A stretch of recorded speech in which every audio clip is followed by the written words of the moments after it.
नमस्कार, आप देख रहे हैं वीके न्यूज। मैं हूं सुनील राउत। कांग्रेस मुक्त भारत, बीजेपी का 2014 के चुनाव में दिया गया यह नारा आप भूले तो नहीं? हां, विधानसभा चुनाव में कुछ राज्यों में कांग्रेस की दमदार वापसी के बाद बीजेपी इसे कहीं दोहरा नहीं रही है, लेकिन वो अपने मिशन में लगी हुई है। अब ऐसे तो कांग्रेस मुक्त भारत होने से रहा, सो बीजेपी ने नए तरीके से भारत को कांग्रेस मुक्त करने की तैयारी शुरू कर दी है। न रहेगा बांस, न बजेगी बांसुरी। मतलब कांग्रेस में नेता ही नहीं रहेंगे तो कांग्रेस कहां से रहेगी। इसलिए लगभग कांग्रेसियों को बीजेपी ने अपनी पार्टी में शामिल कराना शुरू कर दिया है। इसे हम राहुल गांधी की नाकामी तो कह ही सकते हैं, क्योंकि इतनी बड़ी तादाद में नेता, और कोई छोटे मोटे नहीं, दिग्गज नेता पार्टी छोड़ रहे हैं और वो नीरो की तरह राफेल की बांसुरी बजाते फिर रहे हैं। कल ही कांग्रेस के कद्दावर नेताओं में शुमार सोनिया गांधी के खासम खास पार्टी के महासचिव और तेज तर्रार प्रवक्ता रहे टॉम वड़क्कन ने भी कांग्रेस का चोला उतारकर भगवा धारण कर लिया है। टॉम केरल के कितने बड़े नेता है यह उनके कार्यकाल से समझा जा सकता है।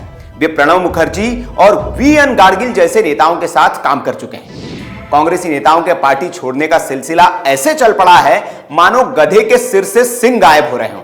पिछले कुछ ही दिनों में 6 राज्यों के 20 से ज्यादा नेता पार्टी को अलविदा कह चुके हैं और कई अभी इस फहरिस्त को बड़ी करने में जुटे हुए हैं। महाराष्ट्र में विधानसभा में नेता प्रतिपक्ष राधाकृष्ण विखे पाटिल के बेटे सुजय विखे ने बीजेपी ज्वाइन की। कर्नाटक में कांग्रेस के पूर्व विधायक उमेश जाधव भी पार्टी और विधायक पद दोनों ही छोड़ चुके हैं। गुजरात में चुनाव के बाद से अब तक 5 विधायक कांग्रेस को अलविदा कह चुके हैं।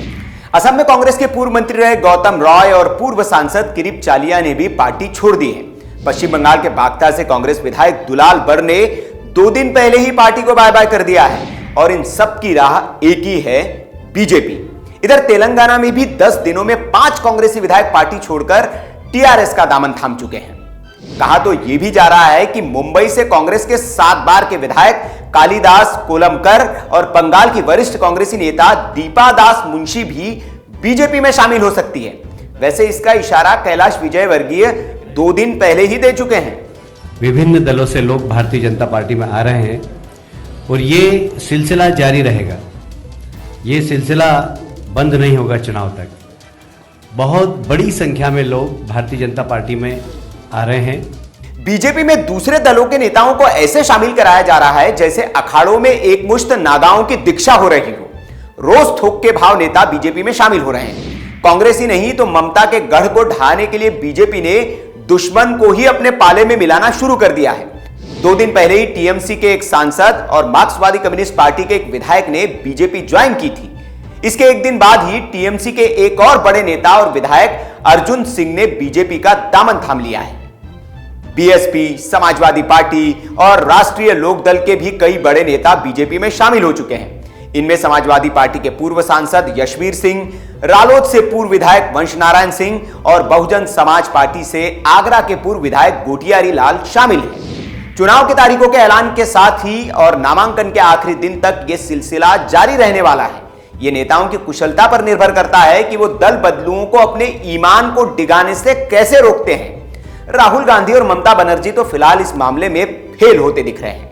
हालांकि बीजेपी के कुछ बागी भी कांग्रेस की ओर देख रहे हैं। आपको क्या लगता है, क्या नेताओं की राजनीति का मतलब सिर्फ सत्ता और पद तक ही रह गया है? उनके लिए विचारधारा और सिद्धांत क्या कोई मायने नहीं रखते? कमेंट बॉक्स में आप हमें जरूर बताएं। वीडियो अगर आपको यह पसंद आया हो तो इसे लाइक करें, शेयर करें और हां, चुनाव से जुड़ी हर खबर, राजनीतिक जगत से जुड़ी खबरों को पाने के लिए आप हमारे चैनल को भी सब्सक्राइब कर लीजिए और बेल आइकन दबा दीजिए ताकि आपको नोटिफिकेशंस मिलते रहें और आप ऐसे ही राजनीतिक खबरों से अपडेट होते रहें। और देखते रहिए वीके न्यूज। शुक्रिया।